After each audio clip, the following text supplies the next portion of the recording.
கிட்டத்தட்ட 4379 duplicate voters இருக்காங்க குளத்தூர் தொகுதியில். அதாவது ஒரே பேர்,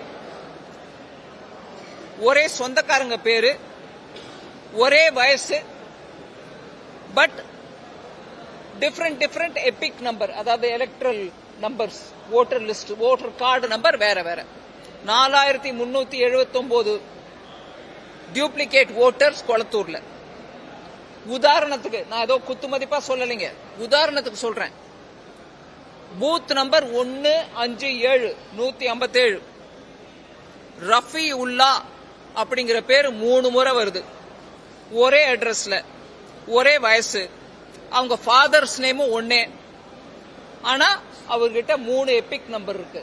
ஓட்டர் ஐடி கார்டு 3 இருக்கு வேற விதமா. அதே பேரு, அதே அப்பா பேரு, அதே அட்ரஸ் எல்லாத்தோடையும்.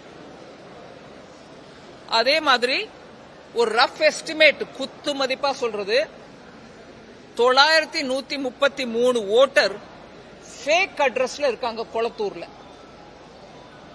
இதெல்லாம் டிஎம்கே ஓட்டு சோரி பண்ணிக்கிட்டு முதலமைச்சர் ஜெயிச்சு வந்தாருன்னு நான் சொல்ல முடியுமா? நான் கேட்கிறேன் கேள்வி. இதெல்லாம் ஃபேக் தானுங்க. இதெல்லாம் டபுள் வந்திருக்கு இல்லைங்களா? இதெல்லாம் நீக்கிறதுக்கான முயற்சி தான் எஸ்ஐஆர். இல்ல எங்களுக்கு எஸ்ஐஆர் வேணாம்னா இந்த ஓட்டு ஃபேக் ஓட்டு 3 எபிக் நம்பர் ஒரே ஆளுகிட்ட இதெல்லாம் வச்சுக்கிட்டு நீங்க ஜெயிச்சிங்களா? நீங்க ஓட் சோரி பண்ணி தான் ஜெயிச்சிங்களா? அந்த சீர்திருத்தம் வேணாமா? நான் கேட்கலாம் இல்லீங்களா? உங்க ப்ரொடெஸ்ட் எஸ்ஐஆருக்கு எகெயின்ஸ்ட்னா உங்க தொகுதியில இருக்கிற இந்த ஃபேக் ஐடிஸ் எல்லாத்தையும் எப்படி நீக்கிறது? அது வேணுமா உங்களுக்கு? அதனாலதான் ஜெயிச்சிங்களா?